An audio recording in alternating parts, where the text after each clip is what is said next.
There were reports over the weekend that RFK Jr. was seeking a position in a possible Trump administration, maybe as head of Health and Human Services. But in an interview with Piers Morgan yesterday, he criticized Trump for filling his previous administration with corrupt corporate figures, according to him. Let's watch.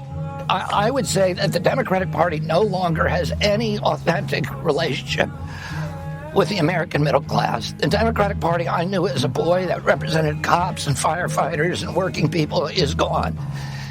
And then the Republican Party has all kinds of problems with their own. President Trump, who got a huge boost from the assassination attempt, and I commend him for his courage and his leadership during that very, very challenging time. He announced yesterday, according to the New York Post, that he is choosing between Jamie Dimon, who's the head of Morgan, and Larry Fink, who's the head of BlackRock, as his Treasury Secretary. And this is, I think people cannot take seriously his promise that he's going to drain the swamp if he actually once again brings these swamp creatures in to run our government. BlackRock is American middle class is not fond of BlackRock, and they see, all of the machinations, its role in the war in Ukraine, where it's got not only the contracts, because it owns all the military contractors, to blow up Ukraine, all the bridges and ports and schools and hospitals, but it also has the contracts to rebuild Ukraine. And, it owns the credit card companies that are bankrupting Americans, that are charging 32%. All of the economic problems that we have, which are the result of this systematic strip mining of wealth from the American middle class and sending it upward to this new oligarchy of billionaires, it's all been orchestrated by BlackRock. And to bring them in to run the Treasury is not, I think it sends a bad signal. I think it's going to be a vulnerability for President Trump.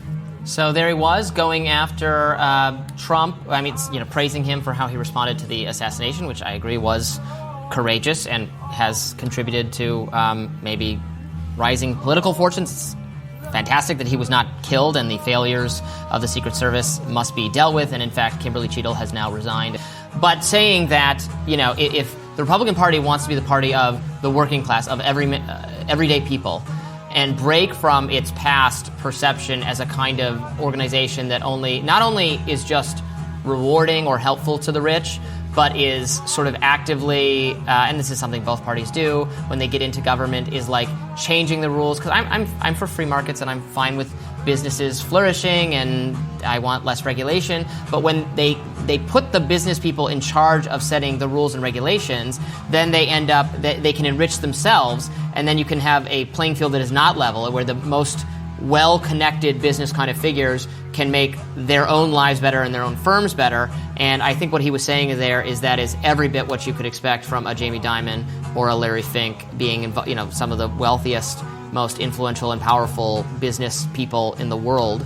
They're going to be writing the Treasury Department policies. Will those be policies that benefit everyone, that lift, rising tide lifting all boats, or will those be policies that are specifically good for BlackRock? Right. I think RFK Jr.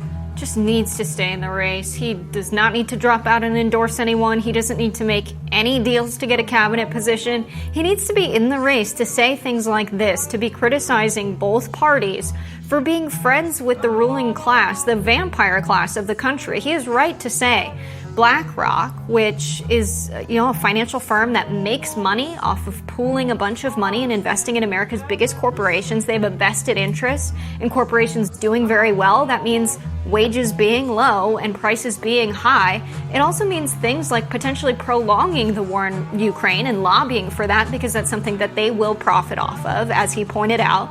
And regular families that can't make ends meet. A big part of this is rent increases. BlackRock has a ton of real estate investments, and a big part of this is they've taken on debt in order to make ends meet, and now a part of paying their regular bills is paying off interest. He's right to point that out as well.